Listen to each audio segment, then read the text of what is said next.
What's up, Jads? Time for another tier list. We don't follow WoW's meta due to logic and data. These are the specs you must play.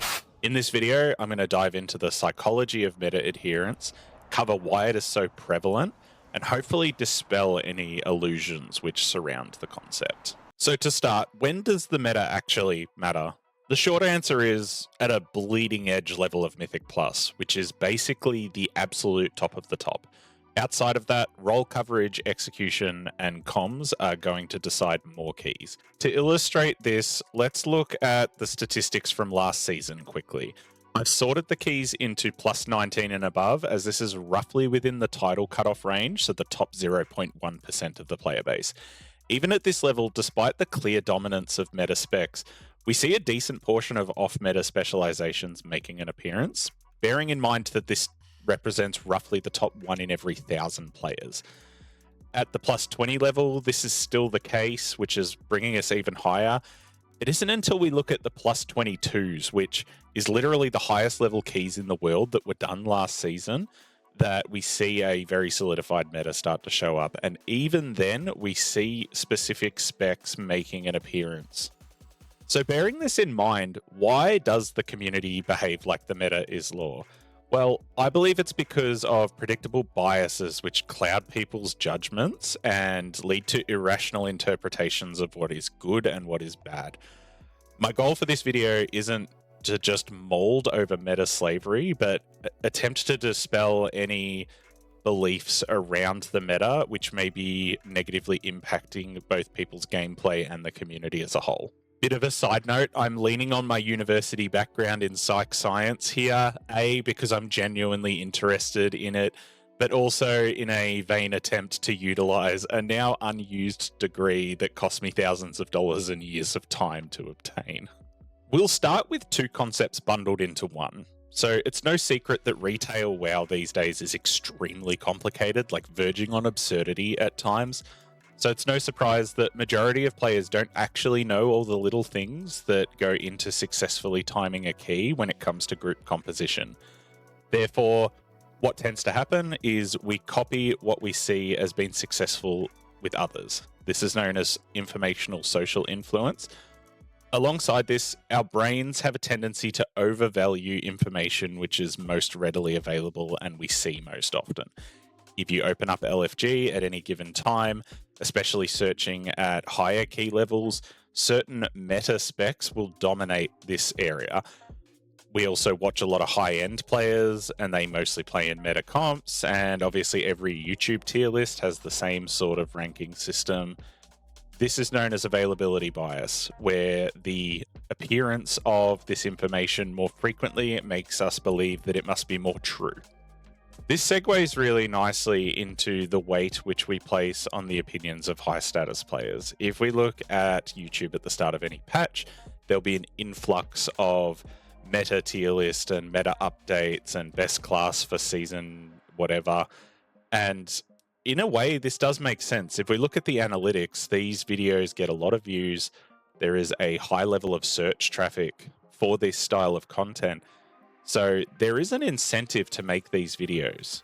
Views equals engagement, engagement equals revenue. The problem is that authority bias generally leads to us treating these lists as gospel. So we have this little feedback loop where creators are incentivized to make this style of content, and yet the player base will then mindlessly eat this up, despite the fact that the rankings are really only relevant for an absolute bleeding edge level of gameplay. Alongside this, WoW players have a tendency to fall victim to the bandwagon effect. This happens a lot where the meta establishes itself early on in the season and then is fairly stagnant until a lot later on. If we look at last season, we had Vengeance Demon Hunter, Disc Priest, Mage, Boomy, and DK as a pretty solid meta. And it wasn't until later in the season that we started to see some completely different comps, as well as some classes slotting into certain roles, despite the fact that there was no tuning to actually cause this to happen. So this is partially due to the bandwagon effect. This is where players will accept the established opinions from early in the season season as being concrete conclusions and are less likely to recheck or attempt alternatives after they've been established.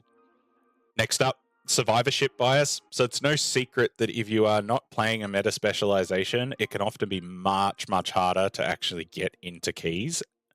The problem then intensifies even further as you get higher up the ladder. What this results in, though, is off-meta players often being substantially more likely to give up on their push earlier because of a lack of success or a lack of opportunity to actually push compared to their meta counterparts. As a result, we will see a disproportionate amount of meta classes surviving into higher keys due to them having an easier time with grouping. This will then start to create the illusion that their success is purely driven by the class itself. And in reality, it is partially driven by the fact that a lot of these off-meta specializations simply gave up early on. So the survivor becomes more common than the ones that drop off, despite the fact that that isn't necessarily driven by the class's ability. And lastly is confirmation bias. Because many hold the belief that the meta is very rigid, it is often the case that individuals will tend towards seeking information that confirms this belief.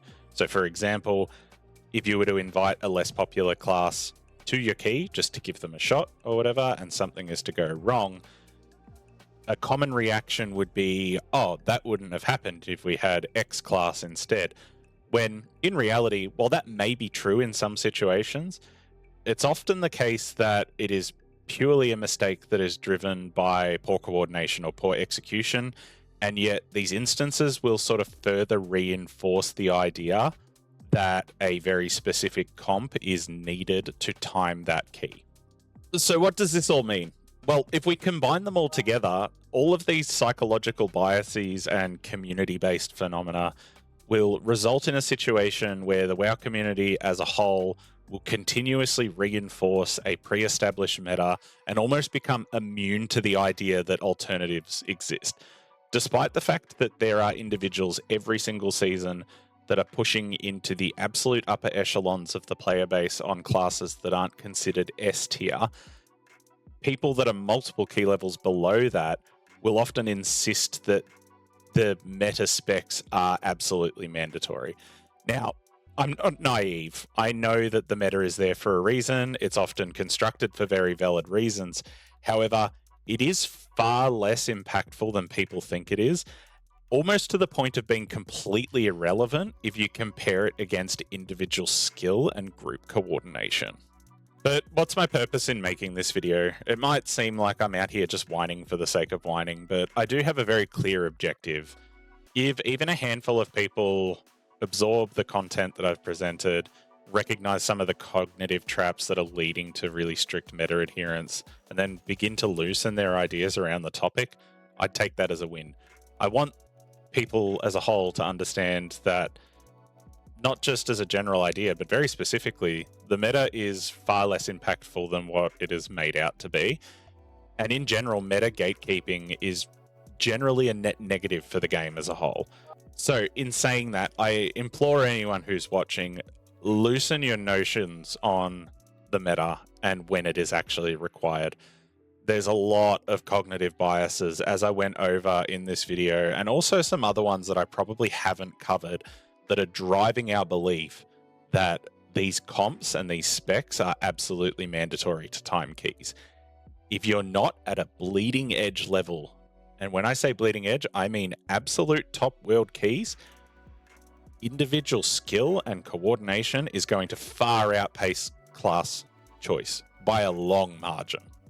But anyway, let me know in the comments, how has the meta impacted your general day-to-day gameplay, and did you find this type of breakdown useful? I'll have more content like this to come, so drop a sub and a like if you're interested. Otherwise, that's enough ranting from me, so until next time, gamers, take care.